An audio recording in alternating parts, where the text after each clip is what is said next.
தன்னை நன்றாக இறைவன் படைத்தனன், தன்னை நன்றாக தமிழ் செய்யுமாறே என்று திருமூலர் கூறிய இறைவனும், ஆதியில் தமிழ் நூல் அகத்தியருக்கு உணர்த்திய மாதொரு பாகனை வடுத்ததுவும் என்று அகத்தியருக்கு தமிழை உணர்த்திய இறைவனும், அனுபஷத்தில் பிறந்தவர்கள் இதுநாள் வரை கோயில் கட்டி அனுதினமும் பூஜை செய்து வணங்கி வரும் சிவபெருமான், மகாவிஷ்ணு, பிரம்மன் இவர்கள் அனைவரும் அனுபஷத்தார். அதாவது நாம் எப்படி தேக சம்பந்தத்தால் பிறந்தோமோ அப்படிதான் இந்த கடவுளர்களும் தேக சம்பந்தத்தால் பிறந்தவர்கள்.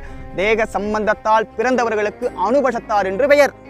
எல்லாமாகிய அருட்பெரும் ஜோதி தனித்தலைமை கடவுள் ஏன் நேரடியாக அனுபஷத்தில் இருக்கும், அதாவது நாம் இதுநாள் வரை வணங்கி வரும் சிவபெருமானுக்கும் மகாவிஷ்ணுவிற்கும் தமிழ் மொழியை கற்பிக்காமல் ஏன் சம்புபஷத்தில் இருக்கும் கடவுளுக்கு தமிழ் மொழியை அருள் செய்தார்?